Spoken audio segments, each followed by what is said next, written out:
C'est dangereux, ça fait du bruit, ça pollue, ça sent le caoutchouc brûlé et les vapeurs d'essence. Depuis plusieurs mois, les rodéos à moto empoisonnent la vie de nombreux riverains, que ce soit entre des barres d'immeubles ou à l'entrée des villages. Alors, que faire contre ces James Dean du dimanche dont la fureur de vivre en roue arrière anéantit vos siestes et vos journées de télétravail? Depuis la loi du 3 août 2018, le rodéo urbain, qui consiste à faire des acrobaties ou des courses de vitesse avec un véhicule motorisé, c'est-à-dire une moto, un scooter ou une voiture, est un délit passible d'1 an de prison et de 15 000 € d'amende. Et pour que ce soit encore plus dissuasif, ces peines sont doublées si les faits sont commis en réunion, triplées si l'auteur des faits est sous l'emprise de la drogue ou de l'alcool ou s'il n'a pas son permis, et même quintuplées s'il cumule 2 de ces dernières circonstances aggravantes.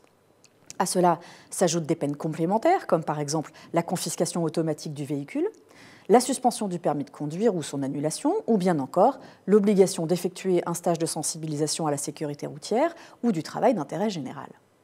Même les organisateurs de rodéos encourent 2 ans de prison et 30 000 € d'amende. Et malgré tout cela, le phénomène prend de l'ampleur. D'abord parce que le confinement a offert, avec les rues entièrement désertes, un terrain de jeu inédit aux délinquants, et ensuite parce que dans ces affaires, on constate parfois une inertie des différentes autorités locales qui peinent à trouver la bonne réaction. Le maire, d'abord, qui est censé assurer par le biais de la police municipale la sécurité et la tranquillité publique dans sa commune, mais aussi le préfet, c'est-à-dire le représentant de l'État, dans les communes qui disposent d'une police nationale. Eh bien, sachez que leur responsabilité peut être mise en cause lorsqu'ils ont été avertis du problème, c'est-à-dire si vous avez alerté les forces de l'ordre, que vous avez porté plainte et que personne n'a réagi. C'est ce qu'a rappelé récemment le tribunal administratif de Marseille, qui a condamné l'État à verser 10 000 € à un collectif de quartier pour des nuisances subies par les habitants plusieurs jours par semaine pendant 5 ans.